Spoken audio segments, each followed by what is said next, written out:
Hello বন্ধুরা, আমি আয়েশা। আমার মা এবং শাশুড়ি মা দুজনেই অসাধারণ রাঁধুনি। আমি নিজেও রান্না করতে ভালোবাসি। নিজের রান্না এক্সপেরিমেন্ট করার সময় তাদের দুজনের অভিজ্ঞতাগুলোকেই টুকটাক কাজে লাগাই। আজকেও তাদের অভিজ্ঞতাগুলোকে নিয়েই আমি একদম ঘরোয়া স্টাইলে তৈরি করে ফেলছি দেশি মুরগির ঝোল। চলুন তাহলে দেখে নেওয়া যাক কিভাবে আমি রান্নাটা করছি। এখানে আমি 400 গ্রাম মতো মাংস নিয়েছি। মাংসটাকে ধুয়ে পরিষ্কার করে রেখেছি।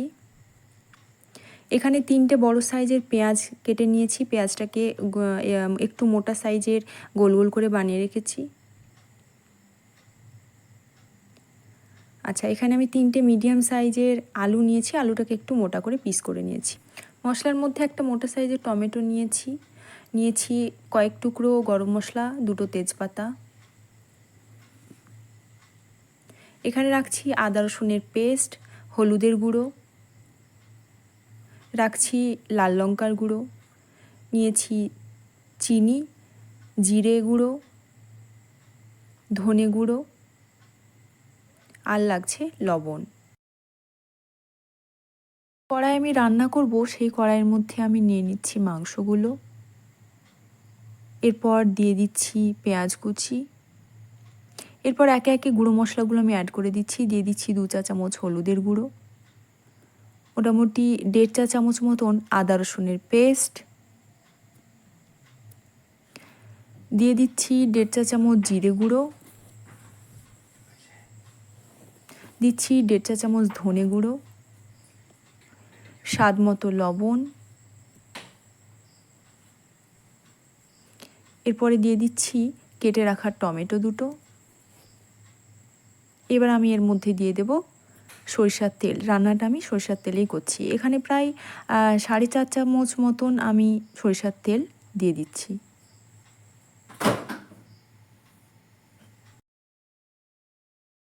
মশলাসহ মাংসটা আমি হাতে করে খুব ভালো মতন মাখিয়ে নিচ্ছি। অ্যাড করে দিচ্ছি খুব সামান্য পরিমাণে একটু জল। সবশেষে দিয়ে দিলাম তেজপাতা 2টো। এরপর হাই ফ্লেমে মাংসটাকে 1 মিনিটের জন্য ঢাকা দিয়ে আমি রেখে দিচ্ছি।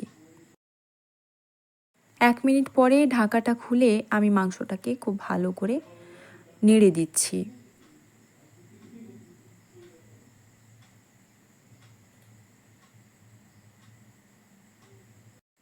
এরপর আমি মিডিয়াম ফ্লেমে আবার 5 মিনিটের জন্য ঢাকা দিয়ে রেখেছিলাম। ঢাকাটা খুলে দেখছি যে মাংসটা থেকে বেশ খানিকটা জল ছেড়ে এসছে।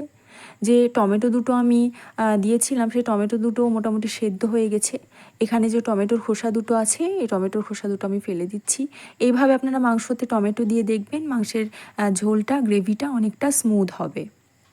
এরপরে আমি আবার 10 মিনিটের জন্য ঢাকা দিয়ে দিচ্ছি। ফিরে আসছি 10 মিনিট পরে। দেখুন মাংসটা থেকে তেল অনেকটাই ছেড়ে দিয়েছে। অনেকেই দেশি মুরগির মাংসটা প্রেসার কুকারে সেদ্ধ করে নেয়, তবে আমি খুব মিষ্টি মিষ্টি আঁচে ঢাকা দিয়ে দিয়ে রান্নাটা করছি। তেলটা আমার অনেকটাই ছেড়ে দিয়েছে। আমি আবার 2 মিনিটের জন্যে ঢাকা দিয়ে দিচ্ছি। এরপর অন্য একটা প্যানে আমি আলুগুলোকে সামান্য একটু লবণ এবং হলুদ দিয়ে একটু লাল লাল করে ভেজে নেব। অনেকে আছেন যারা আলু সেদ্ধ করে নেয়, কেউ কেউ বা ডিরেক্ট আলুগুলো মাংসর সঙ্গে কষিয়ে রান্না করে। তবে এইভাবে একবার করে দেখবেন, খুবই ভালো লাগে। দেখুন ঠিক এইরকম লাল লাল করে আমি আলুগুলোকে ভেজে নিয়েছি। তারপর ভেজে রাখা আলুগুলোকে এক এক করে আমি মাংসর মধ্যে অ্যাড করে দিচ্ছি। এরপর আমি 1 মিনিট এই আলুগুলোকে মাংসর সঙ্গে ভালো করে কষিয়ে নেব।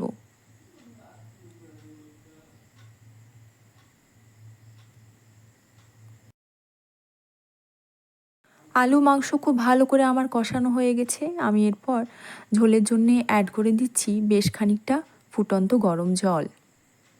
গরম জলটা দেওয়ার পরে আলু মাংসগুলোকে আবার আমি ভালো মতন নেড়ে চেড়ে নিচ্ছি। এরপর আবার 3 মিনিটের জন্য ঢাকা দিয়ে দিলাম। দেখুন মাংসটা আমার প্রায় হয়ে এসেছে। আমি এর মধ্যে খুব বেশি ঝাল দেব না, শুধুমাত্র 2টো কাঁচা লঙ্কা দিয়েছি। আর একটু কালারের জন্যে আমি সামান্য একটু লাল লঙ্কার গুঁড়ো দিয়ে দিচ্ছি। আপনারা যে যেমন ঝাল পছন্দ করেন সেই মতন অ্যাড করবেন। এরপরে আমি এর মধ্যে দিয়ে দিচ্ছি সামান্য একটু পেঁয়াজ ভাজা বা বেরেস্তা। এটা অপশনাল, এটা আপনাদের থাকলে দিতে পারেন, দেখবেন কালারটা এবং টেস্টটা খুব ভালো আসে।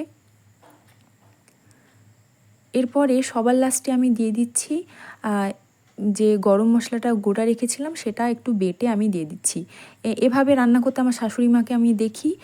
এই টিপসটা আপনারা ফলো করতে পারেন মাংসের ক্ষেত্রে, দেখবেন খুব ভালো লাগে। সবার লাস্টে আমি অ্যাড করে দিলাম 1/2 চা চামচ চিনি এবং ধনেপাতা কুচি। ধনেপাতা কুচি এবং চিনিটা দেওয়ার পরে আমি আবার একটু ভালো করে নেড়ে নিচ্ছি এবং গ্যাসের ফ্লেমটা অফ করে আমি 1 মিনিটের জন্যে ঢাকা দিয়ে রাখবো।